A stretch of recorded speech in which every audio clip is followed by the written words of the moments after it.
Bonjour et bienvenue dans ce nouveau bulletin d'information astronomique et astrologique de la Cagouille Céleste pour la période du 11 au 19 mai 2021, soit la première phase de la deuxième lune de printemps.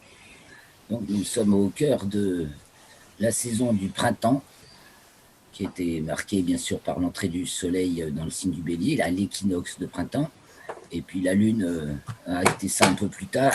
Nous entrons juste donc dans la première phase de la deuxième lune de printemps. Et ça démarre franchement pas très printanier, comme c'est pas très le joli mois de mai aujourd'hui. Hein. C'est donc la nouvelle lune. Donc première phase, c'est de la nouvelle lune au premier quartier. La nouvelle lune advient donc le mardi 11 mai à 20h59, 21h, ouais.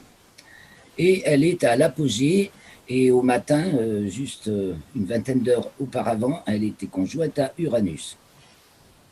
Le premier quartier, lui, advient le mercredi 19 mai à 21h22, et juste après, la Lune entre dans le signe de la Vierge. Donc, il a lieu dans le dernier degré du signe du Lion. Donc, depuis la nouvelle Lune jusqu'au premier quartier, nous allons d'abord faire un petit tour de cette période de 8 jours et qu'est-ce qu'on va pouvoir voir dans le ciel. Donc, puisque c'est la première phase, eh bien, nous allons pouvoir voir le premier croissant pour commencer, qui apparaîtra. Donc, je partage le stellarium. Pourquoi il me met ça là ? Le premier croissant de lune adviendra donc le 12 au soir et sera bien sûr du côté de l'ouest. C'est le premier croissant, il va se coucher juste après le soleil. Donc ouest, nord-ouest. Il accompagne Vénus. Le premier croissant, le 12, accompagne Vénus, mais vous voyez, il va falloir le choper à 21h50 au plus tard. Et à 21h40 au plus tôt, parce qu'avant il fera trop jour, trop lumineux encore. Je vais agrandir l'image de la Lune, augmenter la taille de la Lune. Réglage, voilà. Donc, c'est un croissant très fin. Peut-être il va falloir des jumelles pour le voir. Il est juste en dessous de Vénus, qui se verra, mais vous voyez, il faut vraiment être entre 21h50, 22h, la Lune est couchée, à peu près, avoir un horizon bien dégagé et un ciel limpide. Alors on verra si le temps le permet. Et vous voyez donc, il y a Vénus qui est juste en dessus et Mercure, plus visible que Vénus vu qu'elle est plus haut, même si son éclat est moins brillant et décroît. Nous avons un mois exceptionnel pour Mercure, donc nous en avons parlé la semaine dernière et il y en a encore à dire cette semaine. Donc voilà pour le premier croissant de lune qu'on pourra voir le 12 au soir en compagnie de Mercure et de Vénus. Donc le lendemain, voilà la lune le lendemain. Elle est à côté de Mercure. Donc le 13 au soir, là il est toujours 21h50, on va pouvoir faire un peu plus tard. Au coucher de Vénus, vous voyez, coucher de Vénus, 22h10 à peu près. Il retarde de jour en jour. Celui de Mercure est le plus tardif, ce sera le 17, puisqu'elle va être en élongation maximale le 17. Alors, on continue, on va voir le 14. Le 14, elle est conjointe à l'étoile Elnat. J'affiche un peu les constellations. Elnat, c'est l'étoile qui fait la jonction entre le taureau, qui là est en train de s'engloutir dans le Aldébaran est couché, et le cocher. Voilà, c'est une étoile brillante et très élevée. Et donc elle va en direction de la constellation des Gémeaux, où nous allons la retrouver. Donc le 15, on va la voir, toujours c'est le soir, ciel du soir, on a donc comme planète Vénus qui se couche la première, Mercure en deuxième, et Mars qui traîne encore jusqu'à 1h du matin. Et donc, le 15 au soir, elle s'approche de Mars, elle est à côté de l'étoile Mepsuta, qu'elle va d'ailleurs occulter le 15 au soir. Allons voir sur l'article, j'en parle dans l'article. Elle occulte l'étoile, la Lune occulte l'étoile Mepsuta, et Mars, je vous signale, était juste à côté la semaine dernière. Voilà, la Lune occulte l'étoile Mepsuta, 16 avril à 0h40. Mais alors, c'est vraiment le moment de leur coucher. Hein, là, ça se passe à 2 degrés au-dessus de l'horizon. Donc, je vous dis qu'il faut avoir un horizon limpide. C'est le 16 mai. Ah oui, c'est le 16 mai, tu as raison. Oui. Pardon. Ouais, non, t'as raison. Parce que des fois, je fais l'erreur, ouais. Je suis encore au mois d'avant. Donc la Lune est croissante, quand elle occulte une étoile, elle va par là, et comment l'étoile disparaît du côté sombre de la Lune, donc c'est parfait, mais ça risque d'être quand même très délicat avec des jumelles, parce que c'est tout juste au-dessus de l'horizon, après elle se couche. Donc voilà. Mais cette étoile est intéressante, et Mars était juste à côté la semaine dernière. L'écran est toujours bien partagé, là. Vous voyez Stellarium à nouveau? Oui. Bon, nickel. Oui, oui, oui. Donc là, c'est le 15. Le 16, elle a doublé Mars et elle approche de Pollux. Là, c'est Pollux, l'étoile Pollux. Pollux, qui est l'étoile bêta des Gémeaux, alpha étant en Castor, mais elle est un peu moins brillante et c'est Pollux la plus brillante. Et donc, notre croissant de Lune, le 16 au soir, se retrouve sous Pollux. Il se couche, bien entendu, de plus en plus tard. On peut apprécier le spectacle à 23h maintenant. Voilà, 23h10. Elles sont sur leur couchant. Vous voyez, quand les Gémeaux se couchent, ils se couchent tout droit. C'est très marrant. Je trouve adorable. Ce sont les Gémeaux. Donc le 16, ensuite, je me recentre sur la Lune. Qu'est-ce qu'elle fait le 17? Le 17, elle s'approche de la constellation du Cancer. Ici, nous avons l'amas de la crèche.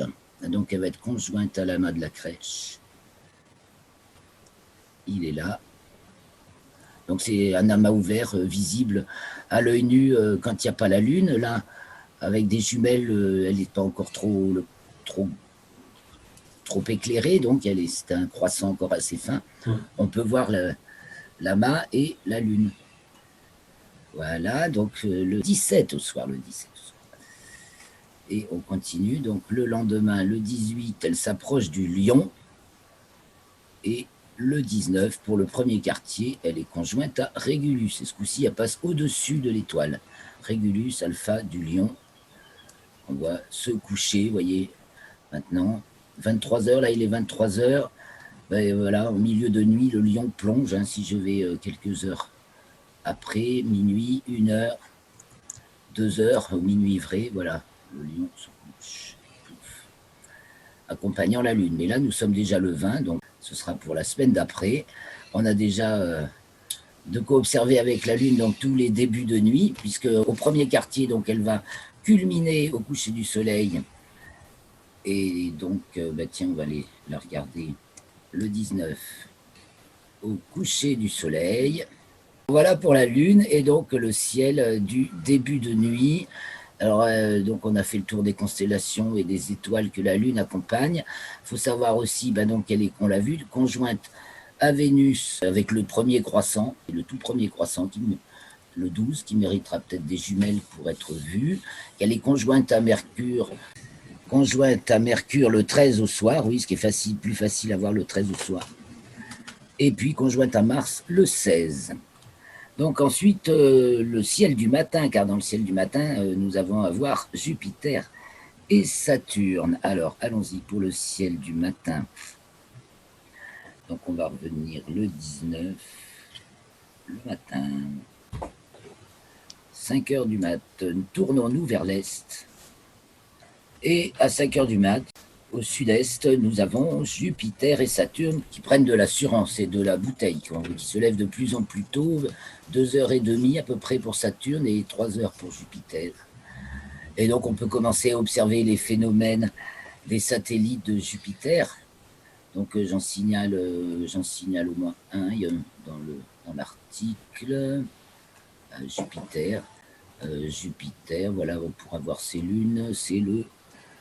Remarquez, le 15, oula, c'est à 4h du matin, là, ça va être dur. Il y a Io et Ganymède qui sont Ouah. serrés, voilà les figures. Bon, il y en aura d'autres, il y en aura d'autres. Voilà pour Jupiter, je reviens sur Stellarium, et donc Saturne, et donc on peut commencer à les observer si on se lève avant le jour. Et donc il y a aussi Neptune dans le ciel du matin, mais évidemment qu'on ne voit pas encore. Neptune, voilà. Elle se trouve, vous voyez, les trois marques l'écliptique, elle se trouve sous la tête des poissons. Et on remarque donc au matin qu'il se lève le grand carré de Pégase, à gauche donc de Jupiter et de Saturne. On va enchaîner sur les événements, la chronologie, savoir et sentir ce qui se passe. Alors après avoir fait ce petit tour du ciel, je vous continue quand même à faire le tour en se tournant du côté du nord. Vous voyez, donc ça c'est le ciel du matin. Ciel du matin, côté du nord, vous avez la Grande Ourse qui arrive presque à l'horizon et Cassiopée qui s'élève. À l'ouest, c'est Arcturus qui s'en va. Et au sud, c'est le Sagittaire.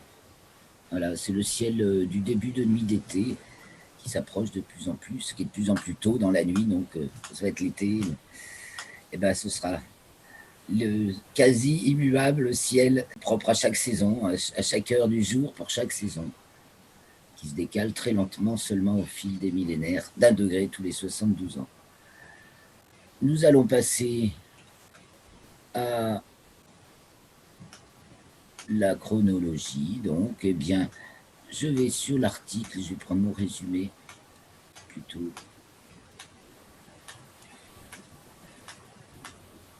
Donc, le résumé de la semaine. Donc, il faut savoir donc, que la Lune marque les signes de Taureau à Lion, et donc elle rentre dans le signe de la Vierge très peu de temps après l'heure du premier quartier, donc c'est le dernier degré du signe du Lion.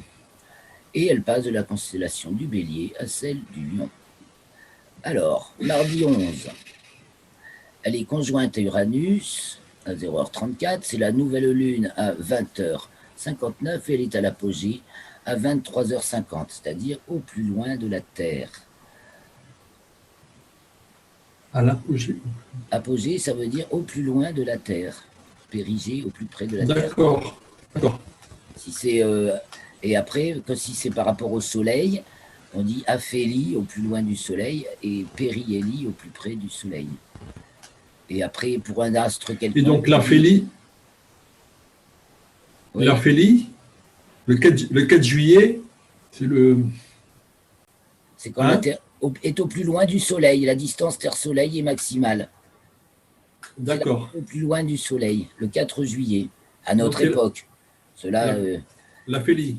Ouais, évolue au fil des millénaires. C'est pas ça qui est le facteur majeur des saisons. Mais effectivement, quand l'aphélie, quand tombe début janvier, c'est le contraire. Voilà, c'est quand la Terre est au plus loin du Soleil début janvier, et bien c'est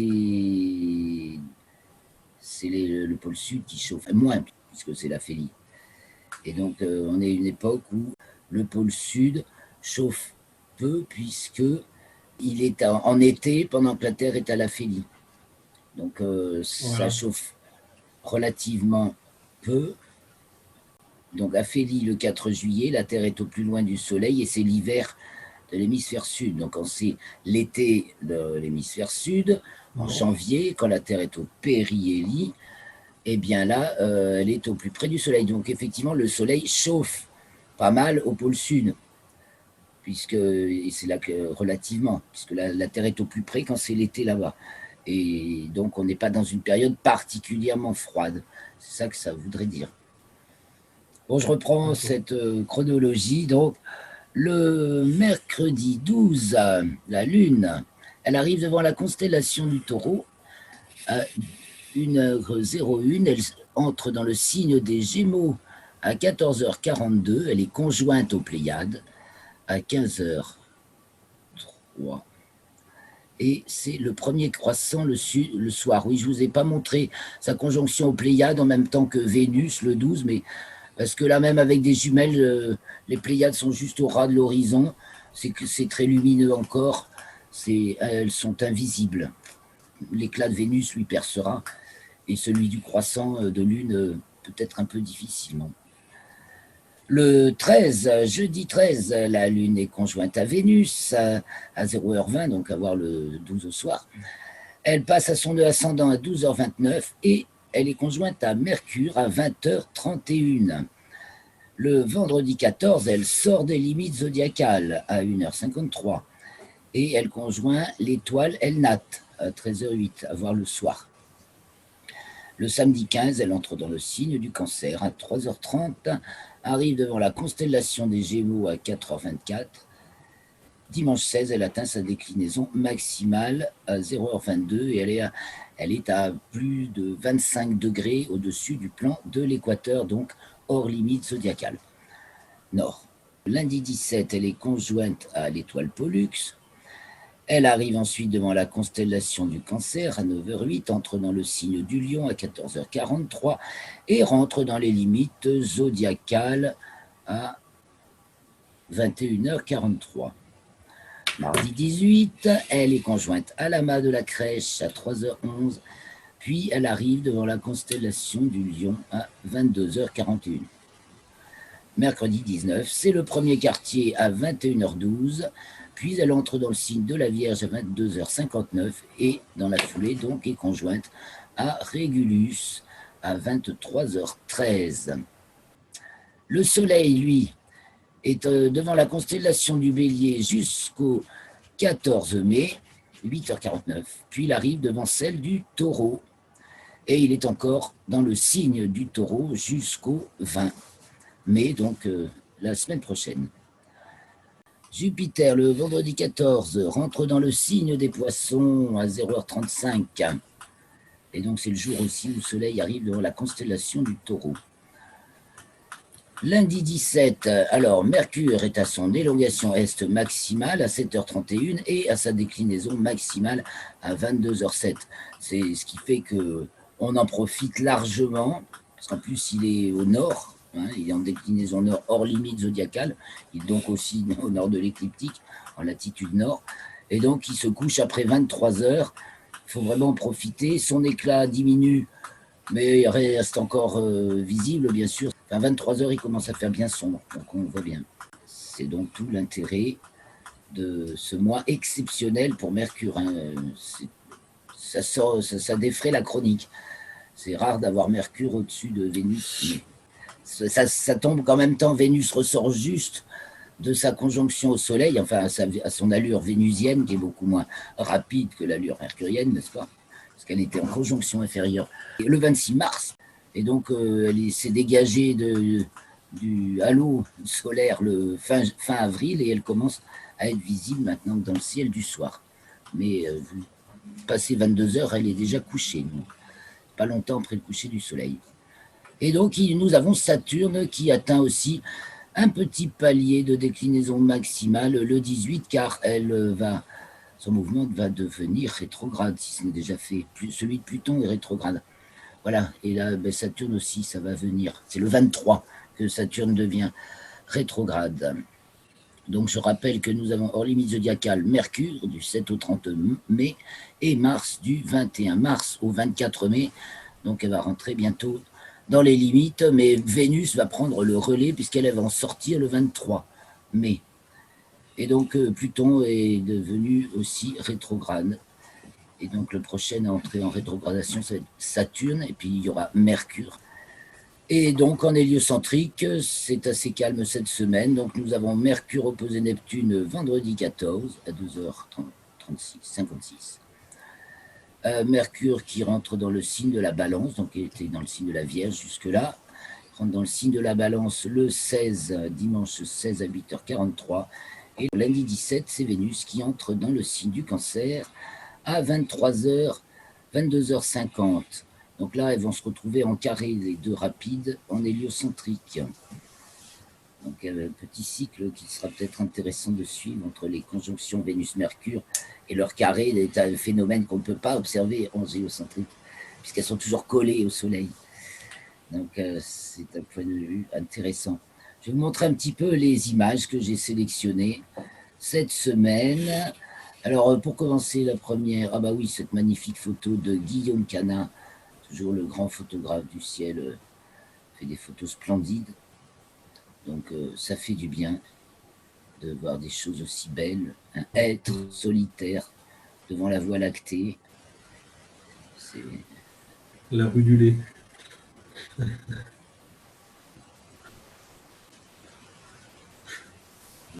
Et puis là, une petite nébuleuse qui s'appelle la nébuleuse de l'Iris, une nébuleuse en émission, c'est-à-dire où sont certaines raies du spectre électromagnétique qui sont stimulées, donc ça fait de l'éclairage par l'étoile. L'étoile qui est dedans, cette nébuleuse éclaire certains gaz, et ça fait cette nébuleuse qui se trouve dans la constellation de Céphée, donc circumpolaire, on peut la voir tout le temps dans le ciel. Ensuite, alors une image un peu fun, hein, j'ai gardé le titre, Sunspot, un spot devant le soleil. Parce qu'il y a des taches solaires à nouveau. Alors il y a eu quelques jours de calme, et puis là, il y en a ça eu. Oh, c'est, je crois que c'est en Bulgarie ou enfin, c'est un photographe qui a fait cette photo devant le soleil. Il suffit de se mettre au soleil levant et de faire avec une ombre. Mais c'est oui. Et alors, effectivement, il y a une tache solaire qu'on devine, parce que là, il y en a une grosse, hein, et voilà, et qu'on devine sur cette photo, mais c'est juste pour ça peut la plaisanterie. Le soleil a repris l'activité. Là, il y a eu 4 jours de calme et une grosse éruption et une éjection de masse coronale. Il risque d'y avoir quelques perturbations électromagnétiques et peut-être des aurores. Donc ensuite, ah oui, signalons l'équation de temps qui a son premier maximum négatif de l'année, le 14 mai. Ça veut dire qu'en fait, il est midi avant 14 heures. Il est midi peu plus tôt. Le midi vrai a lieu un peu plus tôt que le midi moyen pour votre méridien. Alors par exemple, méridien de Paris à 9 minutes de temps est, et midi vrai à 51, hein, donc 1h51 actuellement dans notre régime d'heure d'été. Et donc là, avec l'équation de temps maximum négatif, 3 minutes et des poussières, en fait, c'est à 1h47. Et puis à partir de maintenant, ça va être de plus en plus tard le midi vrai par rapport au midi moyen. Et elle atteindra son second maximum positif le 25 juillet. Donc là, ce sera 6 minutes après le midi moyen. Et elle sera nulle le 12 juin. Donc maintenant, les jours se décalent vers le soir. Jusqu'à présent, ils augmentaient surtout le matin, maintenant ils augmentent surtout le soir, mais globalement, l'augmentation du jour maintenant ralentit. La grosse patate, là où ça y est, c'est fini. C'est la période autour de l'équinoxe, en fait. Un mois avant, un mois après l'équinoxe, c'est là que l'accélération est majeure. Alors, tiens, une petite comète, un fragment de comète qui s'engloutit dans le Soleil. C'est une image dans le champ du coronographe Lascaux C2. Alors, il y en a plein de comètes fragmentées qui viennent s'engloutir dans le Soleil. Quand les morceaux sont un peu gros, on les voit, voilà. Genre à peu près 30 mètres, ils doivent faire le morceau. Le ciel en milieu de nuit, vous trouverez sur l'article. En ce moment, en milieu de nuit, donc passe la Balance et arrive le Scorpion. Il y a le loup qui rase l'horizon. Donc, dans le ciel du soir, on commence à voir Vénus, on voit Mercure et Mars. De mieux en mieux pour Mercure et Vénus. Mars, son éclat décroît un peu. Donc, une petite photo de Mercure dans le ciel anglais. Là, c'est peut-être pas assez gros pour la voir. Il faudra que vous puissiez grossir l'image. Il faut aller sur le lien pour afficher l'image intégrale et pouvoir grossir. Et là, on voit Mercure, vous voyez, dans un ciel encore bien clair, mais parce qu'elle est brillante et relativement haute. Et puis, alors, la queue de sodium de Mercure. En fait, je viens d'apprendre aussi, je ne savais même pas jusqu'à présent, Mercure dégaze comme une comète, parce qu'en fait, elle est tellement près du Soleil qu'elle subit une telle pression, elle a une atmosphère très ténue, et elle perd du gaz comme une comète. Donc, on peut le mettre facilement en évidence, surtout dans la raie du sodium. Donc, on appelle ça, du coup, la queue de sodium de Mercure. Et là, il y a des photographes qui l'ont prise et c'est variable selon que Mercure est au périhélie ou à l'aphélie. Évidemment, quand le périhélie, c'est encore plus puissant. Et donc, les photographes sont invités à s'intéresser à Mercure. Bon, en ce moment, c'est évident. Les occasions sont rares. Donc, Saturne et Jupiter dans le ciel du matin, nous l'avons vu. Les lunes de Jupiter. Dans le ciel du matin, d'accord. Oui, Saturne et Jupiter, pour l'instant, c'est le matin. C'est de plus en plus tôt. On gagne une demi-heure chaque semaine. Bon, le principe des phénomènes mutuels, c'est-à-dire les occultations ou éclipses ou de satellites, des satellites de Jupiter entre eux. Donc là, c'est expliqué dans ce petit schéma. Un petit passage de Starlink, parce que alors, ça y va, il en lance plein. Et donc encore un lancement de Starlink récent, là, est capturé dans le ciel de Hongrie. Ça pollue un peu le ciel. Alors, autant dire que SpaceX et Elon Musk font vraiment... il fait le buzz. Hein. Bon, nous regardons cette supernova dans une galaxie NGC 3147. Voilà, supernova. La Lune devant les planètes. Et au fil du mois de mai, on est Saturne, Jupiter, Neptune,